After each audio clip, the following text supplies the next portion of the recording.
Iran की मौजूदा स्थिति एक बहुत बड़े इकोनॉमिक कोलैप्स और रीजनल तनाव यानी कि टेंशन का नतीजा है। इजराइल के साथ हुए एक छोटे से लेकिन भयानक युद्ध के बाद ईरान की इकोनॉमी पूरी तरीके से टूट चुकी है। ईरान का रियाल गिरकर अब तक के सबसे नीचे स्तर 1.4 मिलियन पर यूएस डॉलर तक पहुंच गया है। इसका मतलब यह है कि आम आदमी के लिए रोटी और दवा जैसी बेसिक चीजें खरीदना भी अब नामुमकिन होता जा रहा है। सबसे पहले जानते हैं कि ये सब शुरू आखिर कैसे हुआ। तो दोस्तों देखिए, 28 दिसंबर 2025 को तेहरान के दुकानदारों ने स्ट्राइक शुरू की, जो अब ईरान के सभी 31 प्रोविंसेस में फैल चुकी हैं।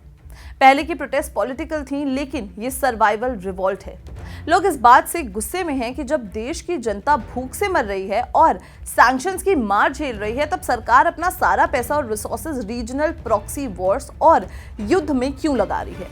लेकिन प्रोटेस्ट होना ऐसा ईरान में पहली बार नहीं हुआ है। ईरान में इससे पहले भी कई ऐसे प्रोटेस्ट हुए हैं जिसमें आम आदमी की जिंदगी पर बहुत बड़ा असर पड़ा है। आज के इस वीडियो में हम उन्हीं सभी प्रोटेस्ट के बारे में जानेंगे जो पहले ईरान में हुए हैं। दोस्तों, मॉडर्न ईरान की कहानी शुरू होती है 1979 की रेवोल्यूशन से। उस वक्त वहां के आखिरी राजा यानी शाह मोहम्मद रेजा पहलावी के खिलाफ पूरा देश सड़कों पर उतर आया था। स्टूडेंट्स, ऑयल वर्कर्स और मिडिल क्लास के लोग शाह की अथॉरिटेरियन रूल और करप्शन से थक चुके थे। फरवरी 1979 में अयतुल्लाह खेमेनेई एग्जाइल से वापस लौटे और उन्होंने एक हार्ड लाइन थ्योरोक्रेसी स्टैब्लिश की। शुरुआत में लगा कि आजादी मिलेगी, पर जल्द ही लिबरल स्पेस खत्म हो गई। हजारों लोगों को एग्जीक्यूट किया गया और 1980s में हुई ईरान इराक वॉर ने सोसाइटी को पूरी तरीके से मिलिट्रलाइज कर दिया। इसी रेवोल्यूशन ने वो फाउंडेशन रखी जिस पे आज का सिस्टम खड़ा हुआ है। ये प्रोटेस्ट ईरान के प्रोटेस्ट कल्चर का पहला बड़ा चैप्टर थी, जहां रिलीजन और पॉलिटिक्स एक साथ मिल गए थे। रेवोल्यूशन के लगभग 20 साल बाद ईरान के यूथ ने पहली बार सिस्टम को खुलेआम चैलेंज किया। जुलाई 1999 में तेहरान यूनिवर्सिटी के स्टूडेंट्स ने प्रेस रिस्ट्रिक्शंस और इंटेलेक्चुअल्स की चेन मर्डर्स के खिलाफ आवाज उठाई। जब सिक्योरिटी फोर्सेस ने यूनिवर्सिटी डॉर्मेट्रीज में घुसकर वायलेंट क्रैकडाउन किया, तब पूरे देश में गुस्सा फूट गया। कम से कम 3 स्टूडेंट्स मारे गए और 1000 से ज्यादा लोगों को डिटेन किया गया। ये प्रोटेस्ट साइज में शायद छोटी थी, लेकिन इनका मैसेज बहुत बड़ा था। इसे साबित कर दिया था कि नई जेनरेशन अब रिजिड रूल्स और पॉलिटिकल रिप्रेशन से जो है वो थक चुकी है। ये सिस्टम के अंदर रहकर रिफॉर्म की पहली बड़ी कोशिश थी जो नाकाम रही, लेकिन इसने आने वाली बड़ी अपराइजिंग्स के लिए एक रास्ता तैयार कर दिया जिसे इग्नोर करना मुश्किल था। साल 2009 में ईरान ने अपने इतिहास का सबसे बड़ा प्रोटेस्ट देखा, जिसे ग्रीन मूवमेंट कहा जाता है। जब उस समय के प्रेसिडेंट को फिर से चुना गया, तो लोगों ने इलेक्टोरल फ्रॉड यानी कि वोटिंग में धांधली के आरोप लगाए। वेयर इज माय वोट, ये नारा पूरे तेहरान में गूंजने लगा। लोग महीनों तक सड़कों पर रहे, ट्रांसपेरेंसी और अकाउंटेबिलिटी की मांग करते रहे, लेकिन स्टेट ने इस बार भी सख्ती दिखाई। दर्जनों में लोग मारे गए और ऑपोजिशन लीडर्स को हाउस अरेस्ट में डाल दिया गया। इस मूवमेंट ने ईरान की सोसाइटी और स्टेट के बीच हमेशा के लिए एक दरार पैदा कर दी। लोगों का इलेक्टोरल पॉलिटिक्स से भरोसा उठ गया और उन्हें एहसास हुआ कि सिस्टम बदलने के लिए तैयार नहीं है। ये वो पल था जब मिडिल क्लास ने खुलकर सिस्टम की नीयत पर सवाल उठाए थे। पहले की प्रोटेस्ट मेजर सिटीज जैसे कि तेहरान में होती थी, लेकिन 2017 के आखिर में पैटर्न पूरी तरीके से बदल गया। इस बार गुस्सा तेहरान से निकलकर छोटे शहरों यानी कि प्रोविंशियल टाउन्स में पहुंच गया। इसकी वजह थी बढ़ती हुई फूड प्राइसेस, अनएम्प्लॉयमेंट और इसके साथ ही साथ गवर्नमेंट सब्सिडीज में होने वाली कटौती। वर्किंग क्लास ईरानियंस जो कभी इस्लामिक रिपब्लिक का बैकबोन माने जाते थे, अब वही लोग भूख और गरीबी से परेशान होकर सड़कों पर थे। इन रैलीज ने पहली बार सीधे पूरे पॉलिटिकल एस्टैब्लिशमेंट को टारगेट किया। सिक्योरिटी फोर्सेस ने फिर से क्रैकडाउन किया, जिसमें 20 से ज्यादा लोग मारे गए। एनालिस्ट का मानना है कि ये प्रोटेस्ट दिखाती हैं कि इकोनॉमिक ग्रीवियंसेस जो हैं वो पॉलिटिकल इश्यूज से भी ज्यादा डिस्टेबलाइजिंग बन चुकी हैं। जब लोगों की थाली खाली होती है तो उनका गुस्सा किसी भी सिस्टम को हिला सकता है, ये ईरान के लोगों ने प्रूव कर दिया। उसके बाद नवंबर 2019 में जब गवर्नमेंट ने फ्यूल प्राइसेस में अचानक 300% हाइक अनाउंस किया, तो ईरान ने अपने इतिहास की सबसे डेडली प्रोटेस्ट वेव्स में से एक देखी। पूरे देश में बैंक्स और पेट्रोल पंप्स को आग लगा दी गई थी। ये गुस्सा इतना ज्यादा था कि स्टेट ने इसे रोकने के लिए एक्सट्रीम मेजर्स लिए। रिपोर्टेडली सिर्फ एक हफ्ते में 300 से ज्यादा लोग मारे गए और दुनिया से खबर छुपाने के लिए पूरे ईरान में इंटरनेट ब्लैकआउट कर दिया गया। ये पहली बार था जब अथॉरिटीज ने इतने बड़े लेवल पर डिजिटल कनेक्टिविटी काट दी थी ताकि लोग कोऑर्डिनेट ना कर सके। इस इवेंट ने दिखाया कि जब इकोनॉमी पर बात आती है तो ईरानियन पब्लिक और स्टेट दोनों ही एक्सट्रीम पॉइंट्स तक आ सकते हैं। ये दिन ईरान के इतिहास में हमेशा एक ब्लैक वीक के तौर पर याद रखा जाएगा। सितंबर 2022 में 22 साल की महसा अमीनी की कस्टडी में मौत होने ने पूरे ईरान को हिला दिया। उन्हें मोरालिटी पुलिस ने हिजाब नियम तोड़ने के आरोप में अरेस्ट किया था। इसके बाद जो हुआ वो पूरी दुनिया ने देखा।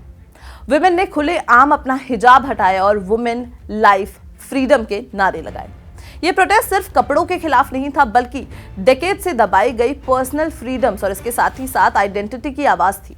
इस क्रैकडाउन में 500 से ज्यादा लोग मारे गए और 22,000 से ज्यादा लोगों को जेल में डाला गया। यूएन इन्वेस्टिगेटर्स ने बाद में पाया कि ईरान की स्टेट स्पॉन्सर्ड फिजिकल हिंसा ही महसा की मौत की वजह थी। भले ही सड़कों पर अब शांति दिखती हो, लेकिन ईरानियन औरतों का रोज बिना हिजाब के निकलना एक साइलेंट रेवोल्यूशन बन चुका है। अब आज की बात करते हैं। आज की बात करें तो ईरान एक भयानक आर्थिक संकट यानी कि इकोनॉमिक फ्री फॉल से गुजर रहा है। इंटरनेशनल सैंक्शंस और इजराइल के साथ हुए हालिया युद्ध ने ईरान की इकोनॉमी की कमर तोड़ दी है। ईरान की करेंसी रियाल इतनी गिर गई है कि यूएस डॉलर अब 1.4 मिलियन रियाल तक आ गया है। इस इन्फ्लेशन ने लोगों की सेविंग्स को रद्दी बना दिया है। 28 दिसंबर 2025 से शुरू हुई शॉपकीपर्स की स्ट्राइक अब पूरे देश में फैल गई है। लोग अब रीजनल कॉन्फ्लिक्ट्स और प्रॉक्सी वॉर से थक चुके हैं। उनका कहना है कि जब घर में खाने को ही नहीं है तो बाहर युद्ध क्यों। ये प्रोटेस्ट दिखाती हैं कि कैसे एक्सटर्नल प्रेशर और डोमेस्टिक मिसमैनेजमेंट मिलकर एक देश को तबाही की कगार पर ला सकते हैं। अब ये सिर्फ बदलाव की नहीं बल्कि सर्वाइवल की जंग बन चुकी है। अब सवाल ये उठता है कि इतने क्रैकडाउन्स के बाद भी लोग बार बार सड़कों पर क्यों आ जाते हैं। देखिए, 1979 से लेकर आज तक हर एक अपराइजिंग को ताकत के दम पर दबाया गया है, लेकिन असली प्रॉब्लम्स को कभी सॉल्व नहीं किया गया। ईरान की पॉपुलेशन यंगर और मॉडर्न होती जा रही है। उन्हें ग्लोबल एक्सपोजर है, जबकि उनका पॉलिटिकल सिस्टम वही पुराना और रिजिड है। हर नया क्रैकडाउन लोगों के दिलों में और भी गुस्सा भरता है, जो थोड़े वक्त बाद फिर किसी न किसी भयानक तरीके से फूटता है। स्टेट हर बार कोएर्सिव अपैरेटस यानी कि पुलिस और आर्मी का इस्तेमाल करके डर तो पैदा कर देता है, पर वो जनता का भरोसा खो चुका है। जब तक सिस्टम रिफॉर्म की जगह सिर्फ रिप्रेशन यानी कि दमन का रास्ता चुनेगा, तब तक ये साइकिल रुकने वाली शायद नहीं है। ईरान में प्रोटेस्ट को जिंदा रखने में टेक्नोलॉजी का बहुत बड़ा रोल है। भले ही स्टेट इंटरनेट बंद कर दे, पर ईरानियन यूथ वीपीएन और इंक्रिप्टेड एप्स के जरिए कनेक्ट होने के लिए रास्ते ढूंढ ही लेते हैं। आज के यूथ के पास ग्लोबल इंफॉर्मेशन है। वो देख सकते हैं कि बाहर की दुनिया में उनकी उम्र के लोग कैसे जी रहे हैं। यही वजह है कि स्टेट अब सोशल मीडिया और फेशियल रिकॉग्निशन जैसे एडवांस टूल से सर्विलेंस रखता है। लेकिन टेक्नोलॉजी एक ऐसी तलवार है जो दोनों तरफ से चलती है। जहां स्टेट कंट्रोल करता है, वहां प्रोटेस्टर्स दुनिया तक अपनी वीडियो पहुंचाने के लिए कामयाब हो जाते हैं। महसा अमीनी का केस हो या रीसेंट स्ट्राइक्स, ये डिजिटल जंग ही है जिसने स्टेट के लिए सच छुपाना नामुमकिन बना दिया है। ईरान की इंस्टेबिलिटी में इंटरनेशनल सैंक्शंस का भी एक बड़ा हाथ है।